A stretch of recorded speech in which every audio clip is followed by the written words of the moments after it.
കരിമ്പുഴ ഗ്രാമപഞ്ചായത്തിൽ ഭരണസമിതി അറിയാതെ താൽക്കാലിക ജീവനക്കാരനെ നിയമിച്ചതിനെക്കുറിച്ച് അന്വേഷണം നടത്താൻ ചൊവ്വാഴ്ച ചേർന്ന ഭരണസമിതിയുടെ പ്രത്യേക യോഗം പഞ്ചായത്ത് ഡെപ്യൂട്ടി ഡയറക്ടറോട് ശുപാർശ ചെയ്തു.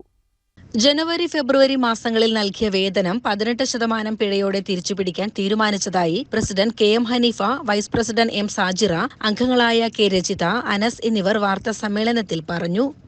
അന്വേഷിച്ചതിന്റെ രേഖകളൊക്കെ പരിശോധിച്ചപ്പോൾ ഈ 2 മാസം നമ്മൾ അറിയാതെ തന്നെയാണ് ഈ നിയമനം നടന്നിട്ടുള്ളത് എന്ന് വ്യക്തമായി. അതിൻ്റെ അടിസ്ഥാനത്തിൽ സെക്രട്ടറിക്കും അവിടുത്തെ ഹെഡ് ക്ലർക്കിനും ഇതിൻ്റെ വിശദീകരണം ആവശ്യപ്പെട്ടുകൊണ്ട് ഞങ്ങൾ ലെറ്റർ പ്രസിഡന്റ് എന്ന നിലയ്ക്ക് ലെറ്റർ കൊടുത്തു. അതിന് അവർ മറുപടിയും തന്ന മറുപടി കൈവശമുണ്ട്.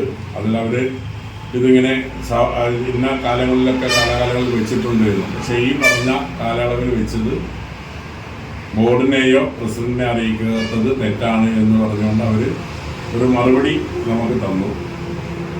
ആ മറുപടി നമുക്ക് പഞ്ചായത്ത് ഭരണസമിതിയുടെ മുമ്പിൽ അവതരിപ്പിച്ച് ഒരു തീരുമാനമുണ്ടാക്കുന്നതിന് വേണ്ടി ഇന്ന് അടിയന്തരമായ ബോർഡ് മീറ്റിംഗ് ഞങ്ങൾ വിളിച്ചിട്ടുണ്ടായിരുന്നു. ആ ബോർഡ് മീറ്റിങ്ങിൽ UDFന്റെ 9 അംഗങ്ങളും BJPയുടെ 1 അംഗവും പങ്കെടുത്തു. ഇടതുപക്ഷത്തിൻ്റെ അംഗങ്ങൾ ആരും തന്നെ പങ്കെടുത്തില്ല. അവർക്ക് അവർ കാരണമായി പറഞ്ഞിരുന്നത് ഇന്ന് അവർ ഈ പറഞ്ഞ കാര്യത്തിൻ്റെ മേൽ ഒരു പ്രചരണ ജാഥ നടത്തുന്നുണ്ട് എന്നുള്ളത്. അത് ഇന്ന് രാവിലെ 10 മണിക്കാണ് ബോർഡ് മീറ്റിംഗ് വെച്ചിരുന്നത്.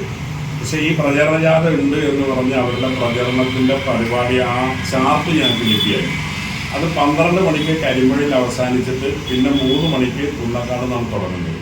അപ്പോൾ അവർക്ക് കൂടെ പങ്കെടുക്കാനുള്ള ആ ഇടവേളയിൽ അവർക്ക് പങ്കെടുക്കാനുള്ള സമയം നോക്കിയാണ് 2 മണിക്ക്.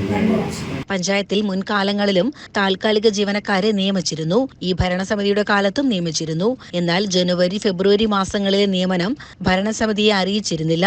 ഇതിന് സെക്രട്ടറിയോട് വിശദീകരണം ചോദിച്ചിട്ടുണ്ടെന്നും ഭരണസമിതി അറിയിച്ചു. ഇല്ലാത്ത ജീവനക്കാരനെ പഞ്ചായത്തിൽ താൽക്കാലികമായി നിയമിച്ച് രേഖയുണ്ടാക്കി മാസങ്ങളായി വേതനം കൈപ്പറ്റിയതായി ഇടതുമുന്നണി കുറ്റപ്പെടുത്തിയിരുന്നു. CCN കടമ്പഴിപ്പുറം.